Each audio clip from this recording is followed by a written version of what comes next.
Okay, what is contemplation? We're going to use Tibetan Buddhism as our kind of case study or our touchstone. Why? Because it's what I know really well. So the nature of contemplation. So first of all, contemplation. It's a word that we use all the time. It's one of the things that I became acutely sensitive to when I was asked to lead this large initiative about contemplative sciences at the University of Virginia. It's a word that appears constantly. Like someone might ask you, hey, you want to go to a movie tonight? Let me contemplate it. Or you ask your boss, do I still have a job? Let me contemplate it.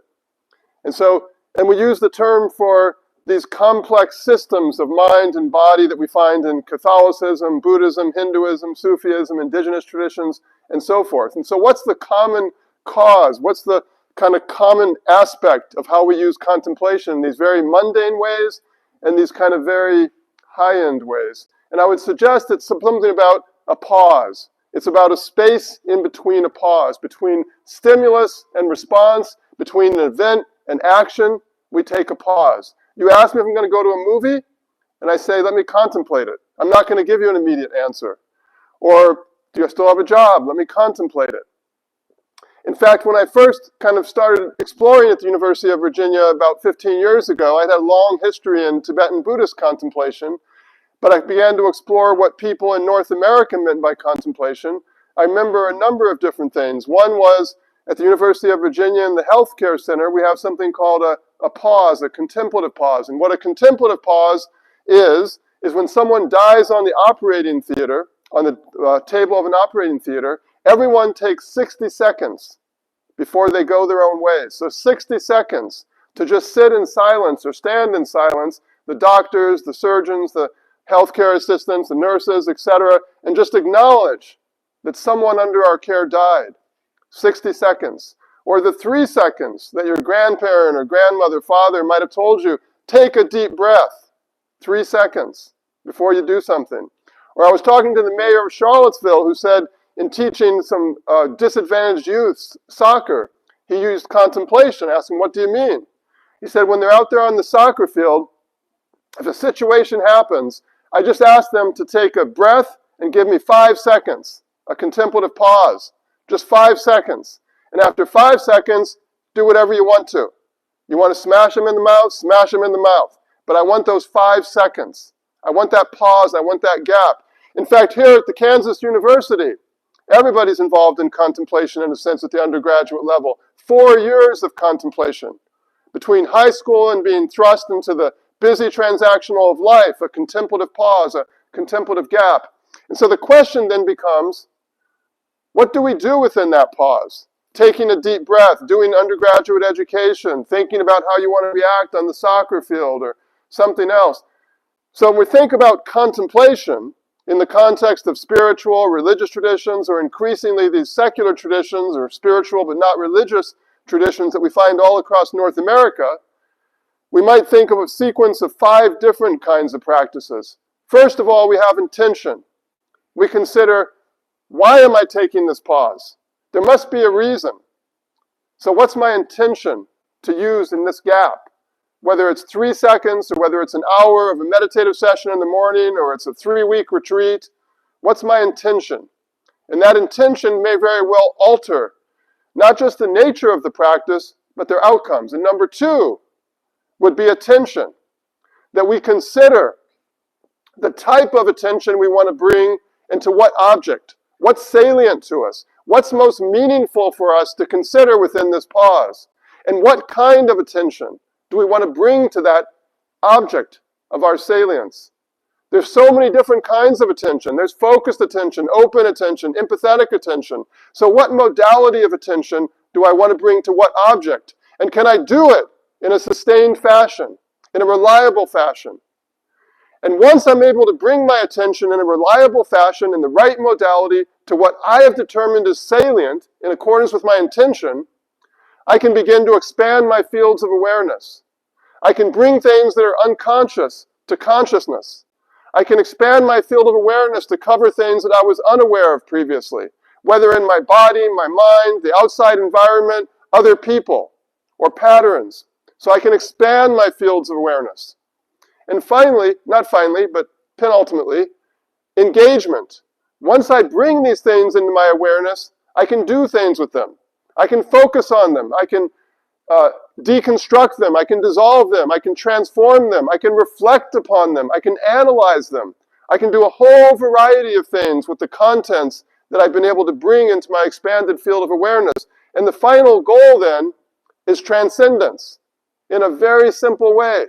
We transcend habituated ways of perceiving the world. We transcend flexible, inflexible, outdated modes of habit that aren't doing us well. We transcend specific ways that our bodies and minds might be broken or fragmented. So transcendence. Oh. What happened?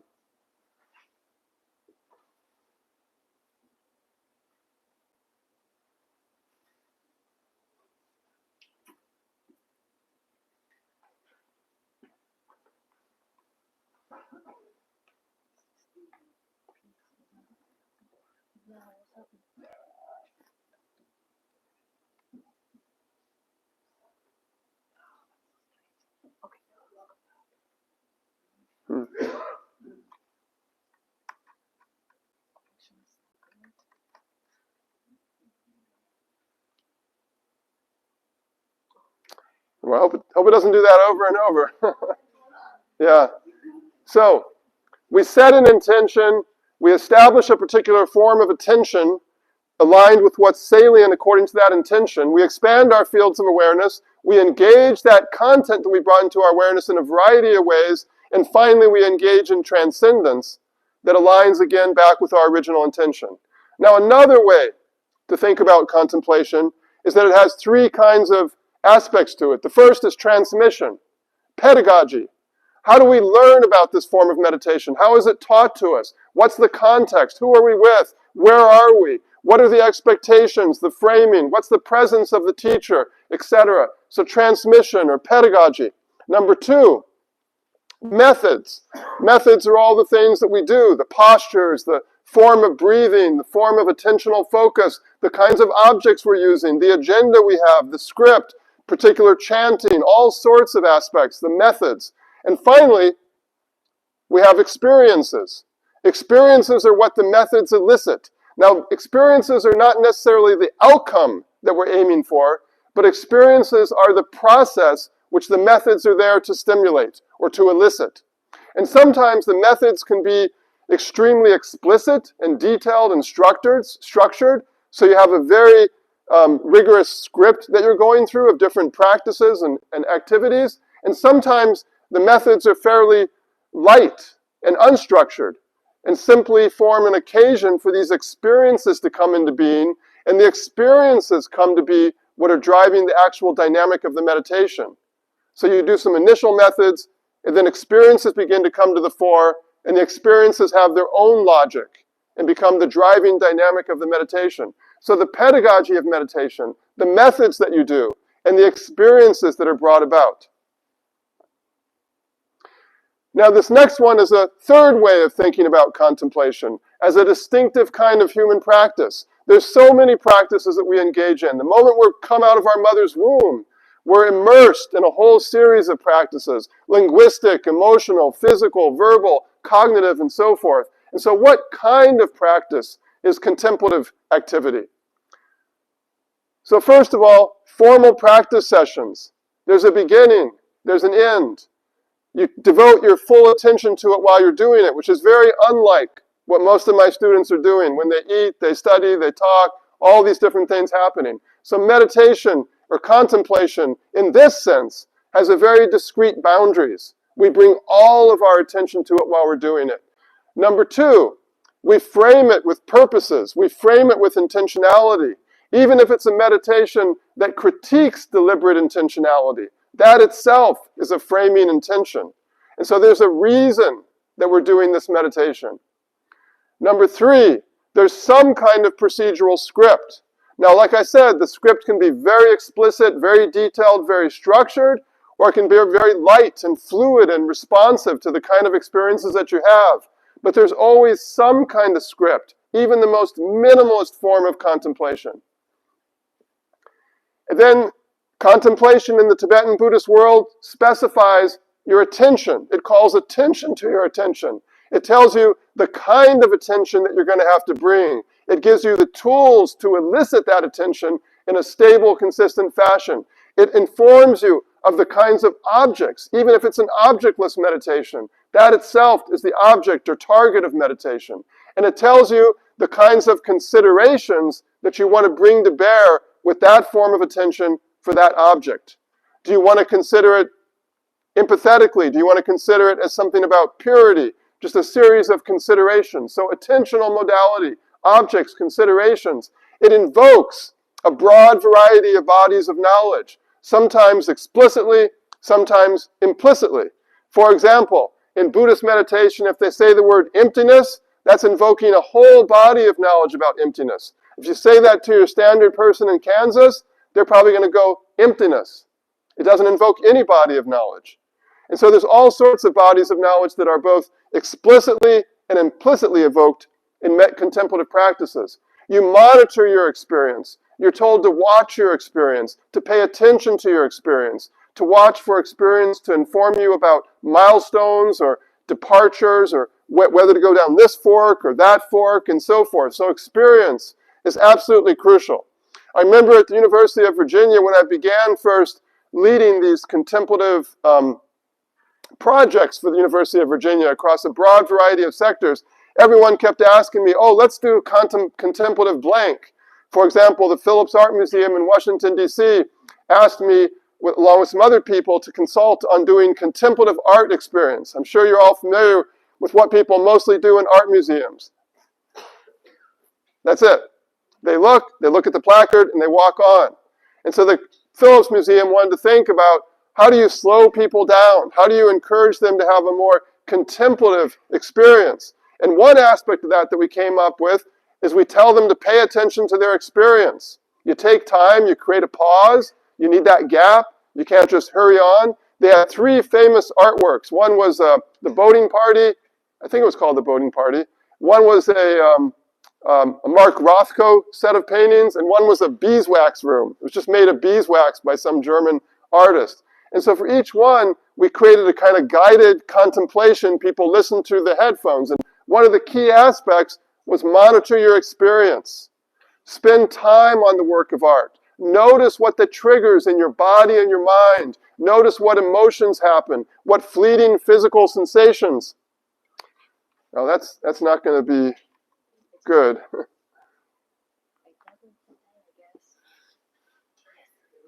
Okay. All right, I'll try to watch. So monitoring your experience. Engaging aesthetics. Aesthetics are crucial. Much of contemplative practice can be thought of as an aesthetic practice. These are practices that are working with our senses, with our aesthetic emotions. And we'll get more in that a little bit later. Relying upon a teacher. That contemplative practice inherently in the Tibetan Buddhist tradition expects that you have a teacher that you're consulting with, not just reading it from a self-help book. And finally, contemplation is multiple and constantly changes over time. This should be a really obvious point. Everything in culture is multiple and changes over time. But people have all sorts of foolish assumptions because contemplation they associate with religion. They think it's unchanging. They think it's like, oh, it's this or that. It's not this or that. There are thousands of kinds of contemplation. And any given form of contemplation you have, it's changing all the time. You know what happens when it's not changing? It's dead. That's reality. So contemplation, multiple, diverse, constantly changing in character. And so my second question, what is contemplative fluency? What if we think of contemplation as a generative human capacity, the way that we think of language as a generative human capacity? For example, I have a 4-year-old child. I just recently watched him over the last 4 years pop out of his mother's womb. He's immersed in an environment, and 4 years later, he speaks Tibetan much better than I do. After 40 years of study, my wife constantly reminds me, says, why can't you speak Tibetan like him? The 4-year-old, my wife is Tibetan. And I'm like, because I'm not 4 years old, that's why. His brain's a lot more plastic than mine. And so children are immersed in linguistic environments. They don't study speeches, they don't study text, they don't learn from a manual. Rather, in that immersive environment, they pick up a vocabulary, they pick up a sense of grammatical principles, they pick up a set of context, and they very rapidly become profoundly generative beings. They're able to generate unprecedented things in the space of just 2 years. So, what if we think of contemplation that way? Rather than thinking of it as a fixed set of products, that, oh, here's the procedural instruction for this meditation and that meditation, what if we think of different contemplative traditions in Sufism, Hinduism, Taoism, indigenous traditions, Tibetan Buddhism, as generative capacities, the way we think of language as generative capacities? If we do this, then we can begin to ask questions about what is the lexicon of contemplation? Not contemplation writ large, but contemplation in this tradition and that tradition. And as we begin to add them up and accumulate, we can look for patterns across traditions. So we have the elements or building blocks of contemplative practices. What postures are there? What breathing patterns are there? What visualizations are there? What analytical considerations are there? What dramatic scripts are there? All these different verbal, cognitive, physical, emotional, social practices that we engage in, those methods, the elements or the building blocks from which any contemplative practice is made. And number two, what are the grammars of contemplation? The principles for how you take these individual components and you put them together to fashion a particular practice, and then you can vary that practice over centuries, over decades, or just in a particular context. And so the grammar of contemplation. And third, what are the contexts of contemplation? The life worlds of the practitioners, the Tibetan life world. This is the largest Tibetan Buddhist monastery in the world. At its peak, 20,000 people about 2 decades ago, a place where I studied many years ago and where my teacher was the founder. That is the University of Virginia up there. A very famous place in American history, built by Thomas Jefferson, one of the 2 World Heritage Sites in the world that's a university. These are totally different life worlds. I could teach the exact same practice here to those people and there to those people, and they will do totally different things. Why? Because their life worlds are totally different. In the activity we engage in, our assumptions, our cosmologies, the way we've trained to understand our bodies, emotions, philosophies, spatial habits, temporal habits, they flood in and shape them, just like with language. I'm sure we've all encountered people who have really great linguistic competency and absolutely no capacity to communicate because they've never lived in that culture. As opposed to you get these little kids in certain parts of the world you'll meet and their linguistic knowledge of English is very limited, but their capacity to communicate is remarkable. Or for example, I've spent a lot of my life in China, but I know very little Chinese. But I can communicate there because I know the life world context. I can go to much friendlier places for a tourist and be completely lost because I have no sense whatsoever of the context. So we're going to go through each one of these one by one. Contemplative lexicon. I'm going to organize it into 5 different categories. First of all, the knowledge that gets brought in as a component, as a building block. Philosophies, concepts, other kinds of contextualizing knowledge. Number 2, the purposes. There are particular kind of purposes, the goals and the outcomes that are cited as why are we doing this practice? Some reason has brought you to this practice. What do you want? You want to understand something? You want to heal your body? You want to have more pro-social emotions? Whatever it might be. Number 3, there's all the methods, physical methods, the way you look. There's gazes that are specified. Physical movements, postures, breathing techniques, verbal methods, chanting, prayer, intonation, poetry, cognitive methods, analysis, a lot of analytical meditations, a lot of narrative reflection, specifying attentional modality, objects, material elements, different kinds of contemplative gestures to evoke something, to dissolve something, to let go of something, to transform something, various kinds of agents, Buddhas and Bodhisattvas versus angels and Jesus, sensory objects, emotions, affective elements, vows, commitments, etc. And then you have aesthetics, the kind of framing language and symbols. You can have the same underlying plumbing, but profoundly different forms of aesthetics that are at work here. For example, there are all these meditations in Tibet that involve the interior of the body. You turn your attention to the parapersonal space, to the interior of your body. And those can be framed in very different ways. Some of them are hydraulic in character. They're all about rushing fluids that are going up and down your body. Some are aerodynamic. They're about airs. Some are photic. They're about different kinds of lights. Others are phonemic. You experience your body as a series of letters and syllables and so forth. So each one of these is about the interior of your body, but they're profoundly different aesthetic environments. And finally, you have experiences, which I call the quicksilver of contemplative practice, because they're volatile, they're unpredictable. Experiences are not things you can dictate. You can dictate the methods. You can say, I'm going to do this posture, I'm going to do this gaze, I'm going to focus on this object and so forth. You cannot dictate experiences. You can try to stimulate them, you can try to elicit them, but experiences are always unpredictable. They're always self-emergent. They come when they come on their own terms. And so experiences can mean many different things. One is they can be irrelevant. Doesn't mean anything at all. You may have really loved that experience. Means nothing, according to your teacher. Or it can tell you, I need to make adjustments. I've hit a pitfall. Or this is an important moment where I can do this enhancement technique. Or maybe an obstacle. Or maybe it's a sign and a measure. It's a measure of how far you've proceeded along this contemplative path. Or it's a sign that you've reached your outcome. Or it could be experiences or goals in their own right, that the meditation from the beginning had its purpose of fostering a particular kind of experience. So lexicon, that's a very shallow look at the building blocks from which you can fashion a Tibetan Buddhist meditation. So number two, grammar. I have three different kinds of grammar here. First is morphology. You know, morphology and linguistics, just at the very simple level, is how you take a root and you can add things like S or ing or whatever, and you can get a broad variety of forms of that word which have different functions. So in the same way, you can take a particular contemplative element, and when you vary some different factors, you can get extraordinarily different results. And so this is a very shallow look at the morphology of breathing.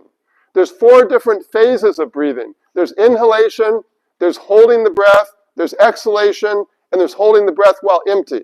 So right there is a whole lot of variation, of morphological variation.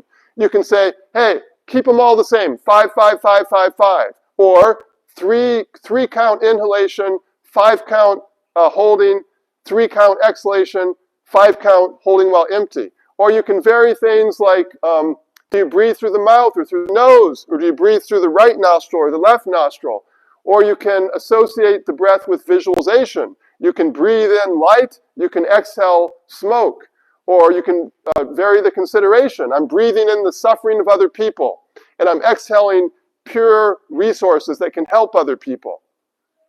Or you can associate the breath with sound syllables, or one of the most important South Asian techniques and Tibetan techniques is what's called vase breathing, where they say that, breath is these winds or currents of energy in your body, and so you push down the upper winds, you pull up the lower winds, and you hold your breath here for extended periods of time, thereby interfering with your kind of thought processes. So morphology.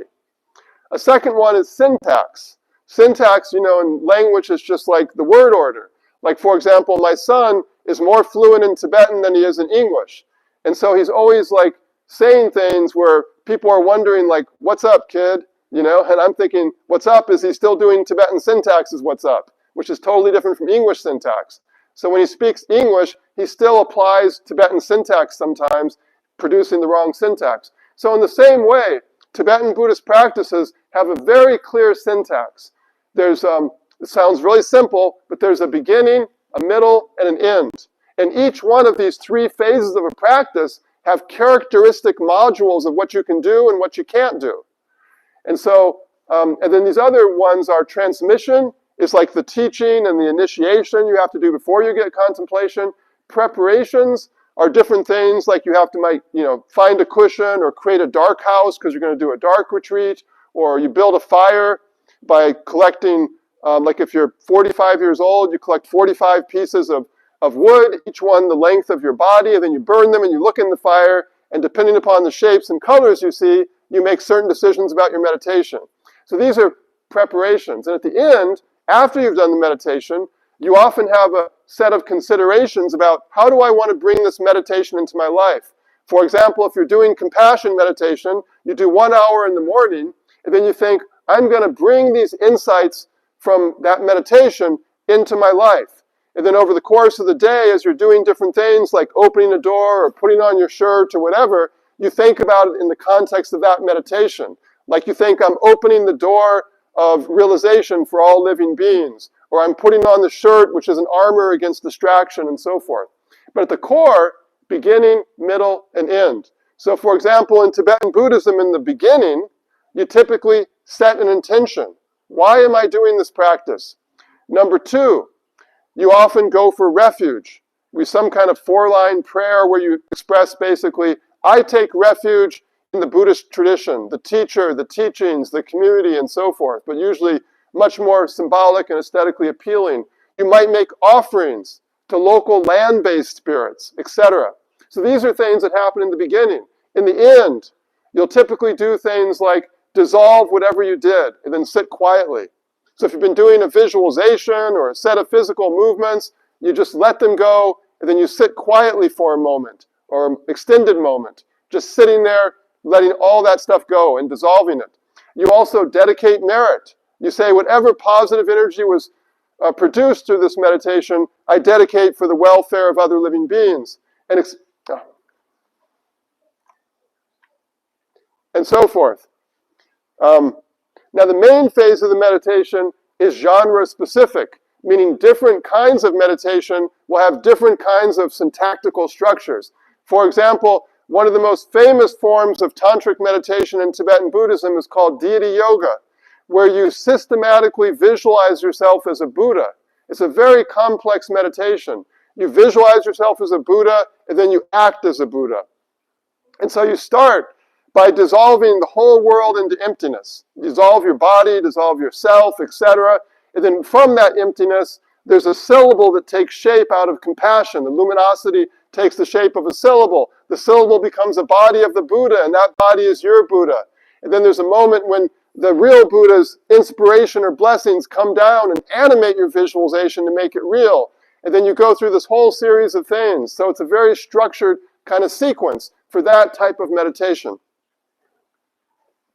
Third kind is semantics. Semantics is how do we produce meaning? How does meaning come into place by taking these elements and putting them together in a certain structure and so forth? And so I'm just going to offer you 2 thoughts about semantics. This is one about how do you balance intentional work with self-emergence in contemplation. Intentional work is like a lot of this stuff you hear these days with mindfulness. You say, oh, I'm going to do this and I'm going to do that, and you have a very clear intention. You control your attention. It's a very deliberate kind of process. Self-emergence is the opposite of that. Self-emergence says, I'm just going to let what happens happen. For example, a lot of people these days talking about dark retreats. Aaron Rodgers famously said he's going to do a dark retreat. I think he lasted for 24 hours. And then he went to the New York Jets. So a dark retreat didn't help him because it was a miserable failure. But anyways, so dark retreats. What do you do in dark retreats? There's different kinds of methods. But first and foremost, you sit in the darkness for days on end. And what happens in the darkness is you begin to have the emergence of visions. And you begin to relate to those visions in particular kinds of ways. That's self-emergence. Self-emergence is when your mind is not dictating what's happening in the meditation, but you're clearing spaces for something to come out of your own embodied unconscious and so forth. So these are different ways that you could do this in structuring a meditative practice. You could use disruption, chaos, randomness. You can let things be. You can cultivate the body's wisdom. You can elicit spontaneous acts of imagination. I'll give you an example. There's a very famous practice in Tibet called differentiating samsara and nirvana, differentiating ordinary existence from extraordinary existence. And the way you do this practice is you go out into a valley, strip yourself naked, and for hours on end, you just do whatever comes to mind. Whatever comes to your body, your speech, and your mind, you just let it spontaneously well up. And you do this for hours and hours, just cycling through all these different possible mindsets and verbal behaviors the verbal behavior of a buffalo or the mindset of a wealthy person or whatever it might be until finally you're absolutely exhausted. And in that moment of exhaustion, it's called settling into naturalness. And so that's an example of how you can essentially disrupt the mind's ordinary activities, your ordinary habituated ways of being. Another one, very famous ancient Indian Buddhist practice, is you just look at a candle flame. You just look at a candle flame.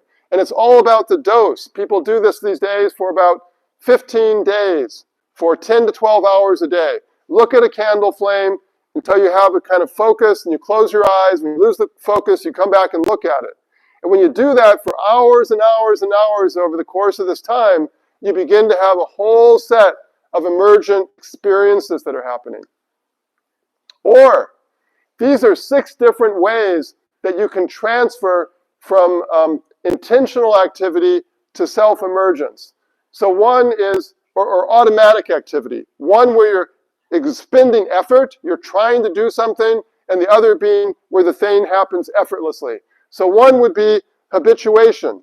You do something over and over and over. You meditate upon the 4 Noble Truths. You meditate upon yourself as a Buddha until it becomes an effortless habit. You're so deeply conditioned. Another one would be what I mentioned on the deity yoga, dissolution from evocation. Namely that you evoke something, you visualize a Buddha, you visualize a syllable, you visualize all sorts of things, and then you let it dissolve. A third would be what I mentioned about the kind of acting crazy in a valley, exhaustion. You do frenetic activity until it completely exhausts your body and your mind, and then you see what surfaces out of your embodied unconscious. Or you can go the opposite direction. You can dissolve things, like dissolving your body, and then visualize out of that dissolution. Or relational exchanges.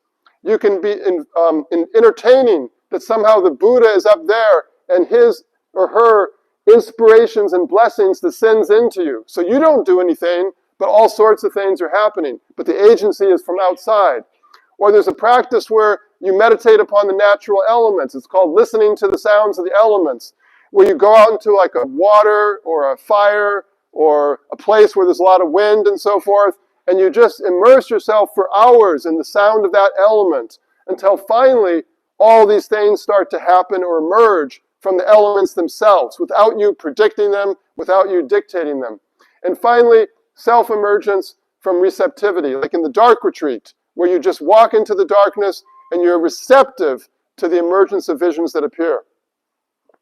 I'm going to skip that one. Okay, so third and finally here, the contemplative context. So the contemplative context, the difference between an element and a context is simply whether it's an explicit part of the practice. For example, a contemplative practice might explicitly refer to emptiness.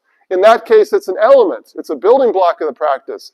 Or it might be that there's no reference whatsoever to emptiness, but every Buddhist who does that practice will be thinking about emptiness or making associations with emptiness.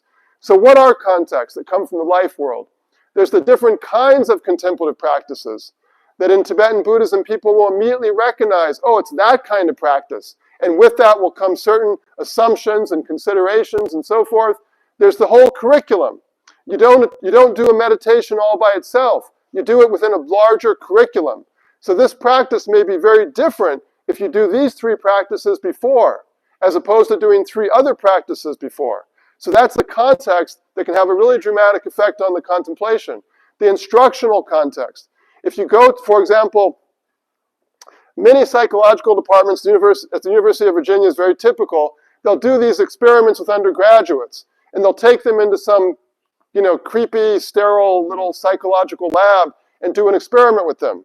And they might have someone, in the old days they would do meditative experiences, they would have someone who knows nothing at all about meditation, like read from a series of instructions. Now you do this, now you do that, all in this kind of creepy lab. As opposed to, you go to some aesthetically rich, inspiring temple, and you have someone who's actually a contemplative expert giving you those same instructions. Are you going to have the same experience? I don't think so. So the instructional setting. Or you walk into a temple and someone says, this meditation is going to dramatically reconfigure your body and mind. Or you walk into a clinic at the hospital and someone tells you, I'm going to help you with your chronic pain. Are you going to have the same experience? Probably not. Outlooks, your motivations, your goals, your expectations. And there's also the spatial traditions. What kind of built environment? What kind of natural environment? Tibet is a profoundly vertical place. You're constantly going from thousands of feet in altitude. You're going through these winding passes and so forth. It's a little bit different from the Midwest, where I grew up. I grew up in northern Indiana. Flat, very flat place. Probably my interest in Tibet is like overcompensation for 20 years of living in flat cornfields. So spatial, natural environment, the aesthetic environments of the built environment. There's a whole, we're in the architecture school here. So one of the things that architecture schools talk about is biophilic design, which is when you're designing a building like back there where you have that living wall, where you use biomorphic symbols and you maximize exposure to the outside world to try to trigger evolutionary dispositions that we have. Temporal. Tibetan time is not our time. It's different in character. It's a lunar calendar, not a solar calendar. The associations they have with the 10th day of the lunar calendar or this particular day are different. The way they think about the seasons, social, philosophical, cultural, aesthetic, customization, that any given practice may be customized when you actually receive it in a particular context. So all of these things make up the context or the life world. So elements, grammar, context. And then I'm keeping an eye on the watch, so I'm going to go quickly through this. These are just different, really simple version of different categories of meditation in Tibetan Buddhism. Totally inadequate. You have reflective ones that are more like contemplating philosophical topics or philosophical narratives. You have mindfulness where it's all about attention with an intention, an attitude, an observation. You have insight meditations that are trying to help you see the world in a particular way. You have deconstructive meditations that are tearing the world apart and trying to get down to its base reality. You have compassion and other forms of effective meditation that are trying to cultivate particular kinds of emotional sets. You have visualization, image meditations, somatic meditations, open awareness, and these kind of self-emergent practices that I was talking about. Okay, so how does contemplation affect change? First question is, what is contemplation? Second question is, what is contemplative fluency? Third question, how does contemplation affect change? And so, what are the outcomes of contemplation, just to start with? So we have different kinds of outcomes. We have outcomes that are like, I want to realize this. I want to integrate myself. I want to have a fundamental awakening. Or I want to change the way I am in this world. I want to change my behaviors and my habits. I want to have cognitive shifts. Or I want to heal my body. Or it can be very pragmatic. I remember reading this very famous autobiography by an 18th century saint in Tibet named Shapkar. And someone came to him and said, hey, my yak is lost. Can you help me? And he did one of the most famous high-end meditations in Tibet called this deity yoga to find the guy's lost yak. Now, usually deity yoga is to fundamentally transform your body and mind into that of a Buddha and achieve final liberation. But in that day, the goal of deity yoga was to find the lost yak. So the same meditation can profoundly differ in terms of outcome. So what's the theory of change? How do these actual activities produce those outcomes? And so a contemplative practice is particular elements organized by grammatical principles into a whole, enriched by the context, and then you activate it through sustained practice at the right dose. In other words, if the right dose is 10 hours a day for 15 days, and you do 5 hours a day for 5 days, and you wonder why didn't it happen, it's like taking half of a pill when your doctor told you to take 2 pills a day for 5 days, and you did half a pill for 3 days. Of course that's not going to happen. So that's the basic theory of change at a generic level, but then the question is, for every single practice, once we understand the details, the deep structure of the practice, the question is, what are the mediators, what are the moderators, and what is completely incidental? The mediators are the things that stand between those activities and that outcome. Meaning that if you remove it, outcome's not going to happen. It's a fundamental mediator. For example, you're doing a Buddhist visualization practice and the Buddha is gold. And so you change it to green. and the outcome goes away. It was a mediator. You change it to green, nothing happens whatsoever. It was incidental. Or you change it to green, and it turns out it was a moderator.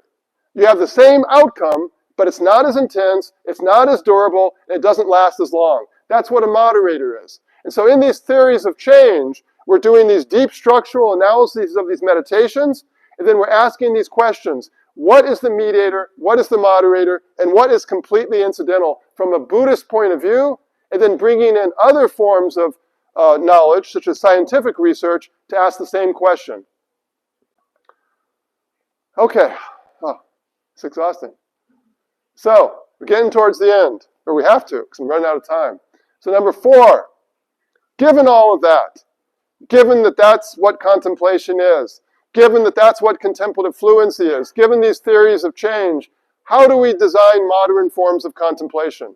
Whether it's for a religious community, whether it's for a completely secular community, whether it's for those people in between who think of themselves as spiritual but not religious, how do we design modern forms of contemplation? And so I'm going to suggest that we don't do certain things. We don't translate, we don't adapt, we don't secularize. This is how we often talk. We say, oh, I have this Buddhist practice or Sufi practice or indigenous practice, and I'll just translate it.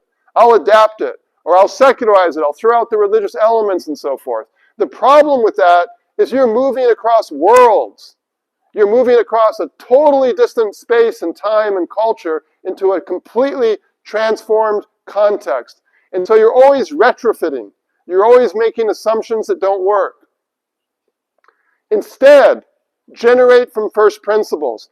Whatever the tradition is that you're looking at, understand its first principles, its underlying structure, its deep structure in terms of those elements, grammars, and context, and then guided by that, focus on the needs, the realities, and the sensibilities of the people that you're trying to design for. For example, one of the biggest projects we did at the University of Virginia when I was leading that center was the Compassionate Schools Project, one of the largest interventions ever done with contemplation in public K-12 education. Louisville, Kentucky, 20th largest school district in the country.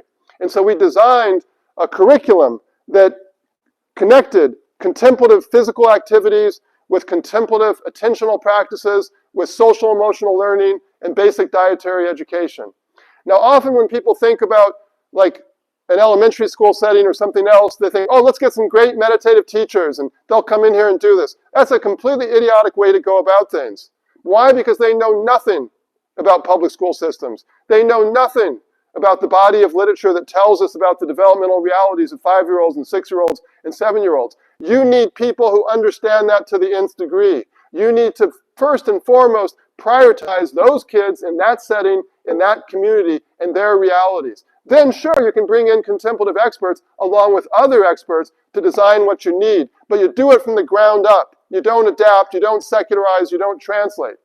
So, the basic proposition is adapted lexicon, adapted grammar, new context, creative genesis. So, to bring this kind of to a close, and I'm going to stop there, what is design thinking and design processes? So the idea is, I've been involved with a lot of design of contemplative practices and not particularly impressed. Impressed with myself? No. Not impressed with others. It's way too haphazard, way too unintentional. And so design thinking. So we're turning to design thinking to think about how can we integrate design thinking and this generative understanding of contemplative practices to think about a more intentional, sophisticated, nuanced way of designing contemplative practices for the future. So, ABC of design thinking. Design thinking is basically something that's taken the world by rage over the last couple of decades and trying to formalize innovation, formalizing creation, trying to think about if you're going to design something, whatever it is, what's the model that you use? What are your methods? What are the mindsets or attitudes? What are the tools that can help you work with the stakeholders in whatever area it is, such as a public school system or a clinic or a building or whatever it might be? And there's a number of different design thinking methods out in the world. 3 of the most famous are the Stanford Design School. Empathize, define, ideate, prototype, test. Empathize. You got a client, you need to empathize with them. You need to enter their world. Then you kind of work with them to define some common terms between you and the client. And then you ideate, you brainstorm, you think about like, oh, what are all the possible things we could do? And then you prototype, and then you build something, you try it out, you test it, and so forth. In the same way, you have famous company IDEO, which has this model of inspire, ideate, implement. The British Design Council has a different model, but they're all very similar: discover, define, develop, deliver. And the basic principle is you're constantly diverging and converging. And what that means is divergence would be like going back to the Stanford model. Empathizing is a divergence. You're going really wide. You're trying to understand everything about your client. But then you converge. You become narrow. You try to define some common terms of understanding. And then you diverge again. You ideate. You brainstorm. You think about all the possible solutions we might come up with. And then you, again, converge to build one single prototype to try out. Now, it's typically said to be iterative, but there's also typically a kind of quasi-linear structure. You start with empathize, go to define, go to ideate, go to prototype, go to test, but they'll say you can always loop back and restart. You can go back to empathize while you're prototyping. So there's this quasi-linear side, but also an iterative side. And finally, the shifting scope of design. Design started off about products, about a widget or a screwdriver or a computer or a mouse and so forth. But then it got extended to services and processes, and now people use design thinking for experiences and for relationships. So why not contemplation? And so that's what we're working on right now, and other people are doing the same thing to think about what would a contemplative design process be? A design process that isn't about exploiting others, as design work often is, but a design process that focuses on enhancing flourishing in the world through greater wisdom and compassion. To prioritize your clients with acts of love and empathy. A participatory developmental journey where both sides are going through development. There's this principle a friend of mine has that you build what you are and you are what you build. So if you want to build a better future, you have to be a better future, because all of your unconscious biases and emotional reactivity and so forth are going to come out in that design process and get unconsciously expressed in it. So it's essential that the stakeholders and the designers are both going through a contemplative process. Integrate intentional work with this work of cultivating self-emergence, and just a broad variety of possible tools that you can take from the generative analysis of contemplative practices to bring in to tools to enable and facilitate the design work between stakeholder and designer and so forth. And then I'll just conclude here and leave the last part off, which is, why does this matter? And so why this matters, why even have this conversation, why design new forms of contemplation? Because we are in crisis. I think we can all agree on that, even if we completely disagree on what the crisis is. And so I'm just going to offer a threefold version of crisis: implosion of well-being. This is before the pandemic. We have a massive degradation of well-being amongst our young people in this country. These are, again, before the pandemic, college-age students, suicidal ideation, self-injury, not depression, severe depression, not anxiety, severe anxiety. Exponential increase across all these different measures. Suicide rates, almost 1 out of 10 high school kids will try to kill themselves next year. 1 out of 10. You have a child in high school, 1 out of 10 of their friends will try to kill themselves. Lesbian, gay, bisexual, trans, 25% will try to kill themselves in the high school years. This is an epidemic. I'm going to come back to that in a moment. Devastation of our environment, explosion of inequity. So just for the purpose of this, I'm going to think about the first one, the implosion of well-being amongst young people. What's going on? We can't design solutions. We don't understand causes. There's a lot of obvious causes. Environmental crises, studies have indicated that, the idea the world has an expiration date 50, 60 years from now. Turns out that's a little bit stressful for young people. Racial, socioeconomic inequity, sleep, terrorism, digital technology, relentless change and isolation. But in particular, I'll point to 3 toxicities. Number 1, the attentional crisis. We have extraordinarily powerful tools that are being weaponized against our children, undermining their attentional capacities, undermining their capacity to bring their attention to what matters, which means everything else flounders. We've all heard about this in a broad variety of ways, whether it's the fissuring, the fragmentation of attention, social media, bullying, insecurity, and so forth, or what's called surveillance capitalism. The idea that there's a rogue form of capitalism that companies like Facebook and Google and so forth are using to basically weaponize our attention against ourselves by reaching into our most interior resources, manipulating our attention, manipulating our behavior to make us tractable commodities. Now, as adults, we might say, happy to be your tractable commodity. But for a 3-year-old, 4-year-old, 5-year-old, it's absolutely devastating. Number 2, isolation and loneliness. Isolation from peers. There's a whole set of studies telling us we have like this many less picnics per year, this many less people in our close circles of care and so forth. Isolation, loneliness, disconnection from peers, from family, from multi-generational families, from tradition and so forth. And finally, radical change. Change has changed. Change is faster in acceleration, it's more complex in form, and it's more pervasive in scope. And it's exponentially increasing on all three. And it turns out that is overwhelming young people's capacity to think that they have the resilient resources to navigate this level of change. You add those all up, it's no surprise.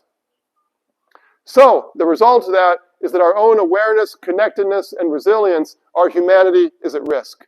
And so why might we turn to contemplation? Because it turns out that's exactly what contemplation can do when intelligently adapted and combined with other kinds of resources and tactics. It can help restore attention, restore our attentional capacity. It can help with the cultivation of pro-social relationships and reconnect people to others in the world. It can enhance resiliency as we manage stress and sorrow, foster joy, cultivate wisdom and care, and so forth. So I thought this was a little bit longer talk, so I'm going to stop there and leave off the last parts, which were just a little bit more about what we're actually doing in our project. So, thank you.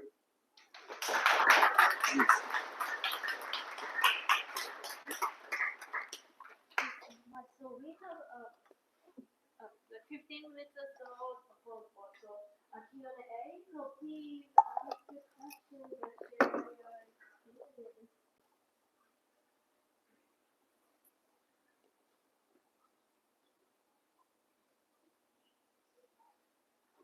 How do you practice? So my experience has mostly been in the context of Tibetan Buddhism, which I've been involved with for about 40 years or so. So I've done a broad variety of practices because that's my world.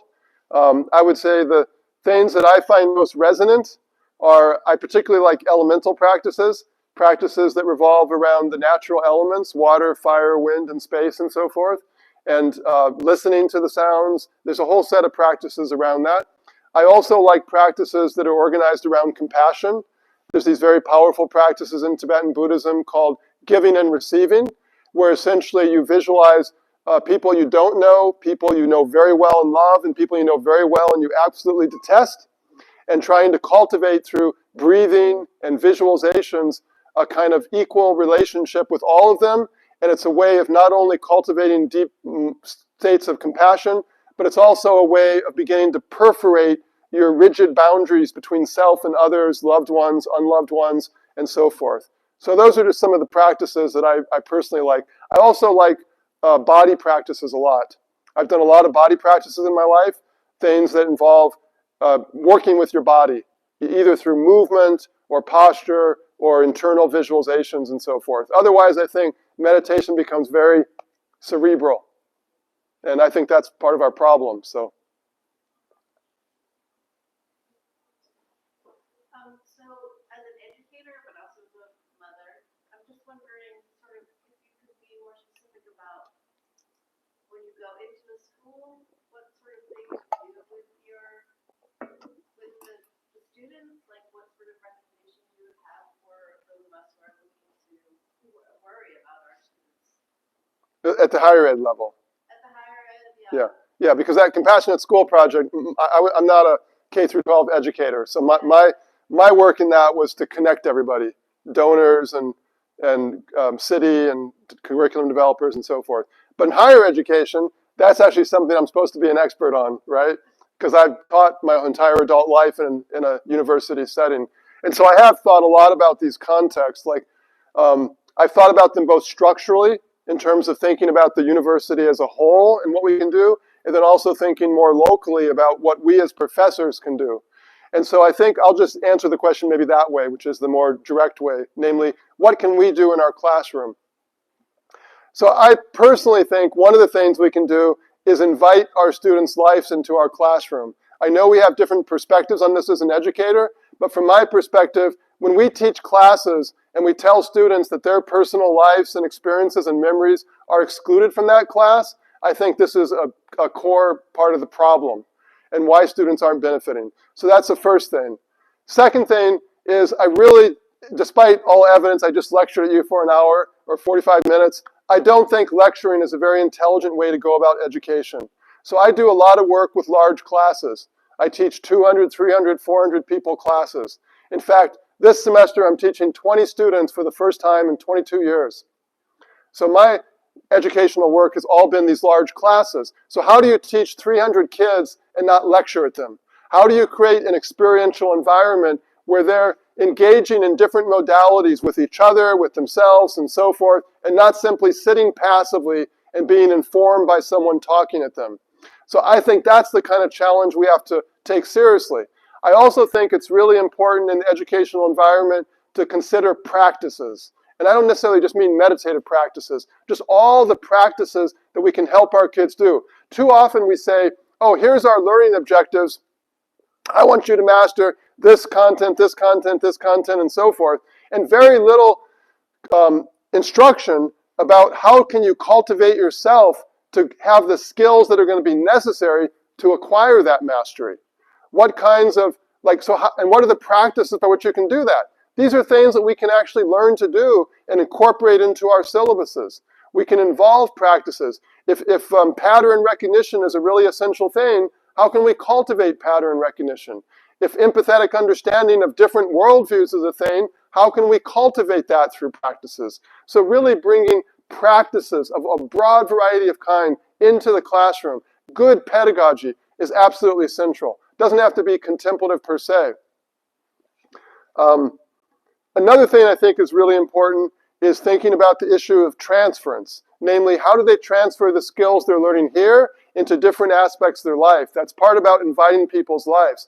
I happen to think that all the great skills in life transfer to every single part of your life. They're part of your academic life, they're part of your projected professional life, they're part of your social life.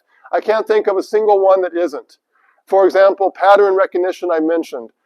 Pattern recognition is the heart of so much what we do in the academy. Pattern recognition is going to be a crucial skill for whatever job you might do. And pattern recognition in relationships, like you keep doing it, you expect a different outcome, that's a pattern, you know? So helping them, you don't have to spend the whole class, being a psychologist or therapist. But if you're teaching 75% content and 25% helping them understand the kinds of ways that the skills and mindsets and orientations they're learning also apply to other aspects of their life, why not? So teaching 100% about just content, must master all this content, which they are going to forget within 4 weeks at the end of the semester, strikes me as absolutely insane.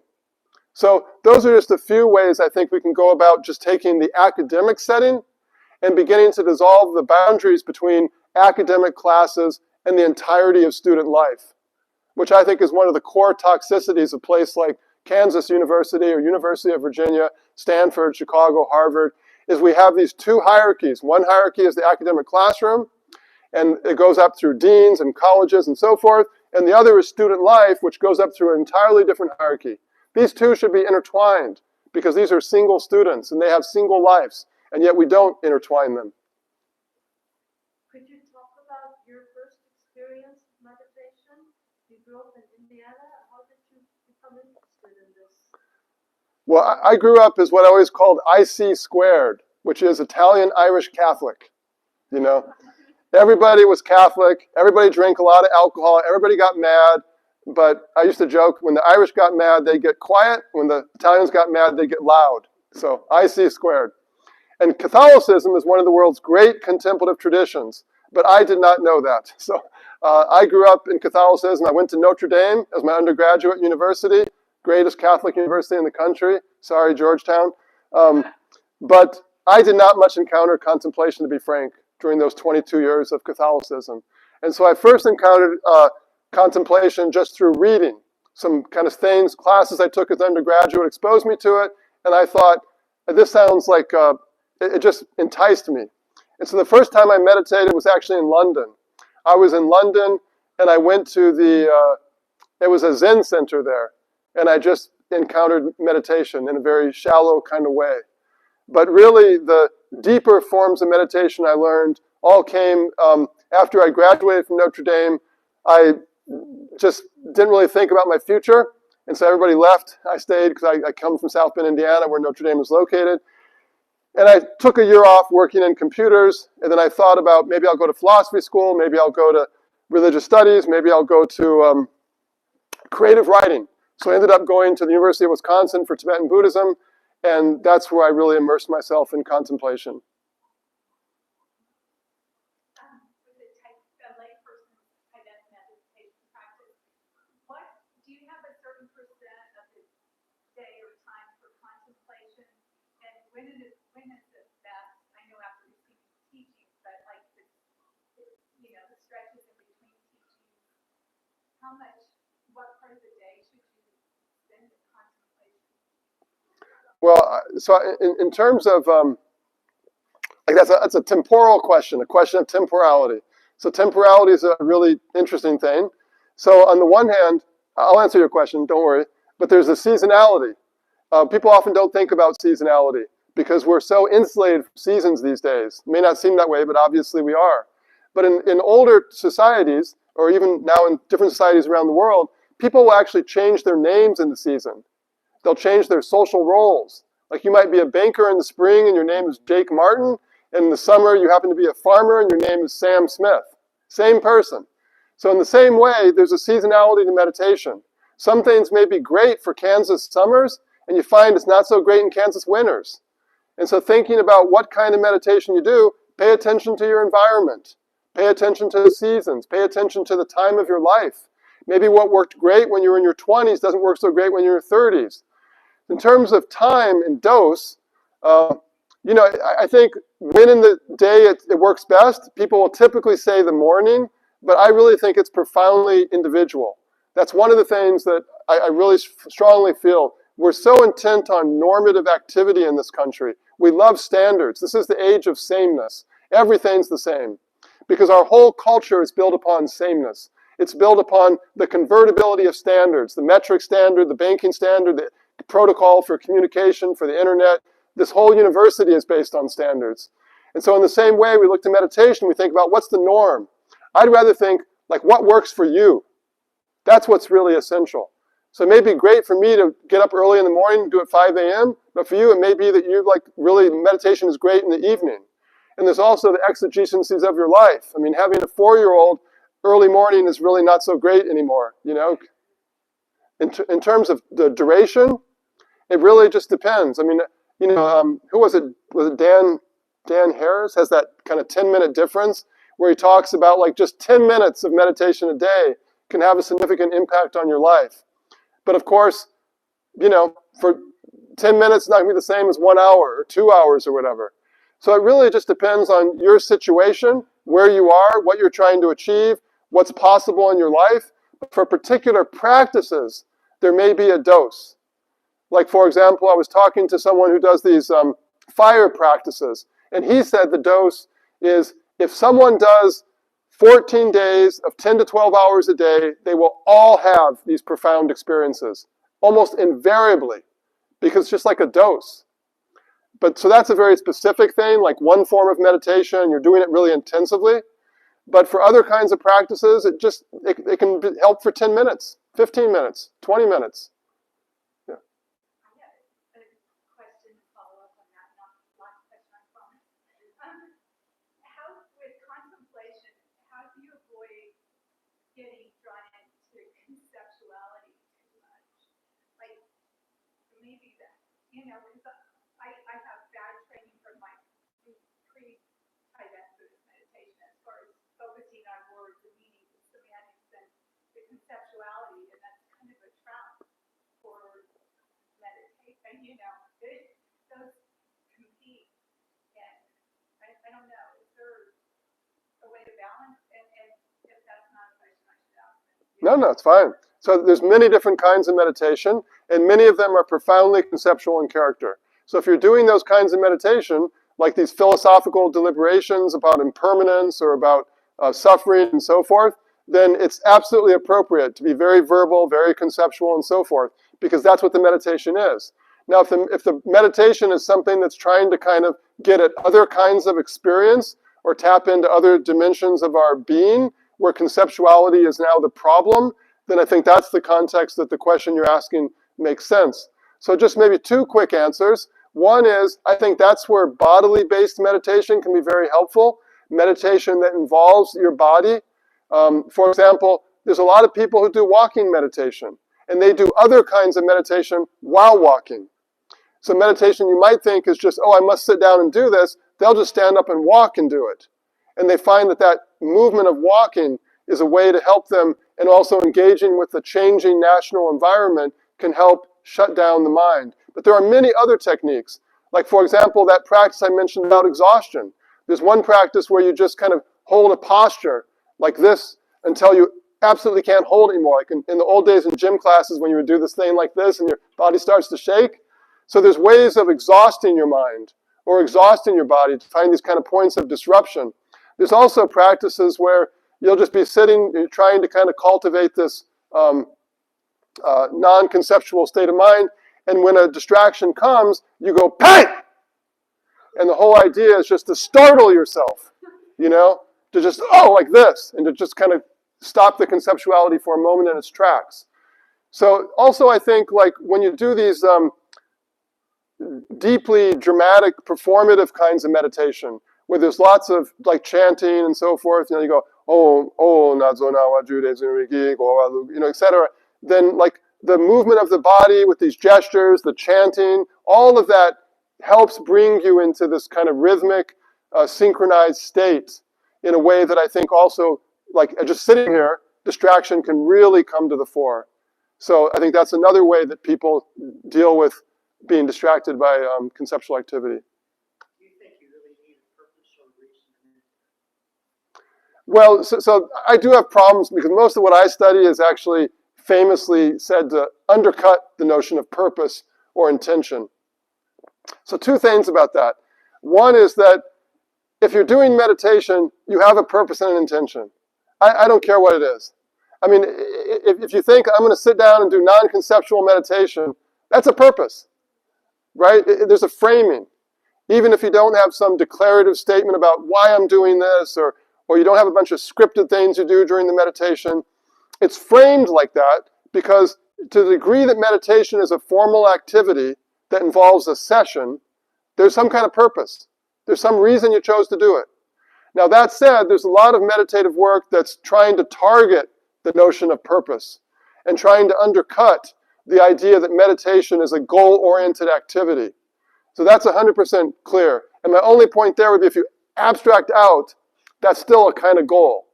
But the actual process is not one where you're constantly reminding yourself of that goal, or you're constantly aware of, like, I'm doing these deliberate, intentional activities.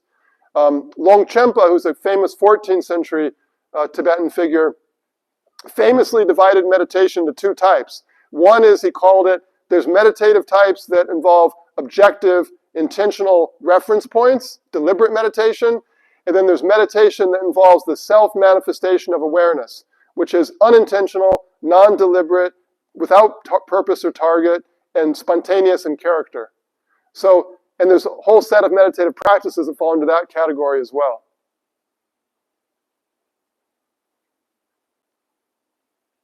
Does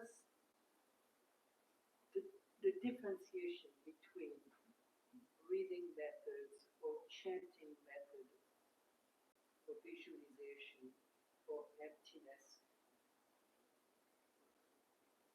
are they ultimately not the same? What is their difference? That's a weird question. No, it's not a weird question at all. It's a kind of classic question. So you have all these different forms of meditative practice. So there's a couple of ways to think about them. First of all, you could look for common patterns. For example, early Indian Buddhism talks about calming the mind, shamatha. So these are different techniques to concentrate the mind, calm the mind down, etc. And so in Tibetan Buddhism, there's a whole variety of practices that they'll say, oh, that's calming the mind. So for example, when they do these complex deity yoga practices, that's very different from early Indian Buddhist calming techniques. And yet they say it produces the same outcome, namely a concentrated, stabilized, focused mind. So that's one way to think about different techniques that might produce the same outcome, or at least partially produce the same outcome.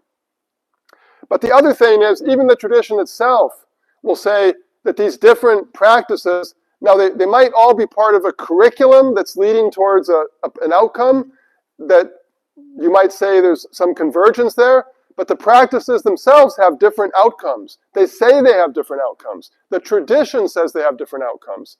The tradition will say, oh, this outcome will help you be more compassionate. This outcome will help you be able to heal your body from aches and pains.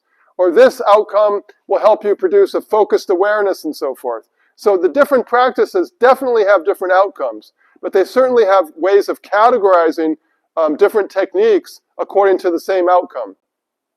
So what would be the different outcome, let's say, from Zen Buddhism to Tibetan Buddhism practice? Well, that's a really difficult, almost impossible question to answer, because Zen Buddhism is many different traditions, Tibetan Buddhism is many different traditions, and any one of those traditions has many different forms of contemplative practice. So most typically, when people talk about Chan Buddhism, which is the Chinese for Japanese Zen, they will compare it to two traditions in Tibet. One is called Mahamudra, or the Great Seal, and the other is called Dzogchen, or the Great Perfection. And so those are the ones they would most typically compare to each other. But the comparison is just, it's like I could talk endlessly about that subject, but it's not an easy comparison. It's like you asking me, what is contemplation, and expecting me to tell you, oh, it's this. And I'm going to say, no, I can't answer that question, because it's a question impossible to answer. I can give you the hour talk, and that'll be my answer about what is contemplation. So I could definitely tell you a bit about like how Dzogchen is very different from Zen. Maybe in a nutshell, Dzogchen, but it's not true. Some Zen traditions do this as well. But in general, Dzogchen is deeply involved with cultivating visionary experiences and the spontaneous manifestations of our imagination. It's not simply about non-conceptual experience, sitting quietly and so forth. And some Zen traditions just even bypass meditation altogether and say it's all about the community and the work and so forth. So I think, yeah. Bear with me while I try to formulate this. My question is about your presentation on aesthetics and this model contemplation that is broken down to try to not be any one culture or tradition.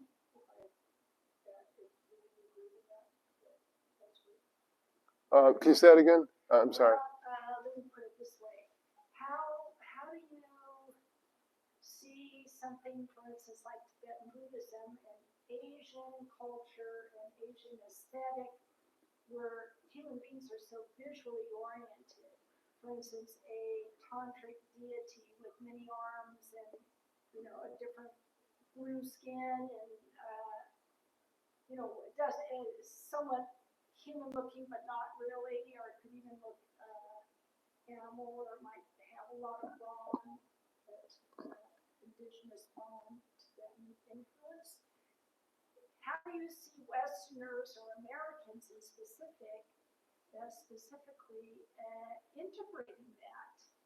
Or because at the beginning you were saying we don't want to, and maybe it doesn't work to change it or to make it less of a religious. I mean, it doesn't have to be religious, but you see what I'm saying? Yeah, I understand. So it's not necessarily about being religious or secular, because you could be religious and still have totally different aesthetics. About the culture, right. And the aesthetic of the culture. Right. I can think of a lot of people I know who couldn't never go along with it just visually. Yeah. So that's the whole point. It's like to look at visual, obviously all human cultures are ocular centric. They're visually centric. The visual sensation has been foregrounded in our species, and it's been intertwined with our evolution for many years now. So when we look at the visual aesthetic of Tibetan Buddhism, of course, it's very different from, well, of course, we're very different too. We're a very diverse culture. But, so what you can do according to this methodology is you can analyze what are the principles that are governing that aesthetic. And then you can think about, like, okay, in this particular setting, if I want to do something like that, let's say I want to design a form of Tibetan Buddhism that's completely optimized for an American audience. So it's still going to be religious, still going to be Tibetan Buddhism, but every single aspect we look and we consider what are the underlying principles, what's the deep structure at work here, and how can I re-envision it in a way that's optimized for people with a profoundly different aesthetic. And yet still be Tibetan Buddhism. Yeah, well, I mean, that would be, of course, a judgment question. But from my perspective, that same thing happened when Indian Buddhism came up across the Himalayan mountains into Tibet. Now, Tibetans will focus on the continuity, but any historian will see a tremendous amount of discontinuity. Because Tibetans took the ideas, the practices, the aesthetics, and they reimagined it according to their realities, which are profoundly different. They live in a totally different environment than south of the Himalayas in India. They live in a completely different linguistic environment. No relationship at all from the Tibetan language family to the Indo-Aryan family. They live in a completely different aesthetic environment. And so they reimagined Buddhism in all these ways over the course of many centuries.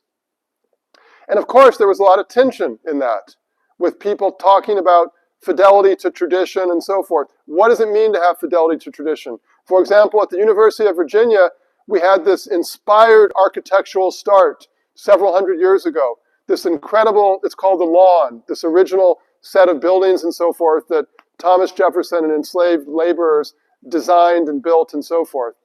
And then what did the University of Virginia do? They built 200 years of profoundly mediocre buildings. Why? Because they made a fetish out of the superficial details of that architectural masterpieces and made architectural disasters. They said, oh, must have red brick, must have white columns. Our medical school has one building where they have freestanding white columns. How idiotic do you get? They just have freestanding white columns sitting here. And our board of visitors is just very focused on that superficial understanding of what it means to have fidelity to a tradition, as opposed to understanding what's really involved in that architectural masterpiece and how can we take those principles and implement them in modern buildings that are actually inspiring, et cetera, but also resonant with the kinds of principles governing there. So the same thing with Tibetan Buddhism. Someone who's like a 70-year-old Tibetan teacher may say, absolutely not, this is not Tibetan Buddhism. But that's what happened with India and Tibet as well. And so if you really want a Tibetan Buddhism that's an American Buddhism, then you need something that does that work, that reimagines what a Buddha might look like, that reimagines the aesthetics of the inside of a body, that reimagines the language that's used, that reimagines and resituates the ideas, the practices, etc. That's the way cultural transmission happens. And we have this exceptionalism that comes to bear when we think about religion. Just the same way, I remember when I was growing up and I was first learning about these things, it was always the timeless Indian truths, the timeless Buddhist truths. It's just not true. They're constantly changing. Thank you so very much. This is amazing. One of the most active conversations, and then the lecture that make us feel doing something. I think I wanna incorporate the contemplation in my life. And thank you so much. This is, I think, absolutely necessary concept to talk and I relate to that. So please join me to thank you.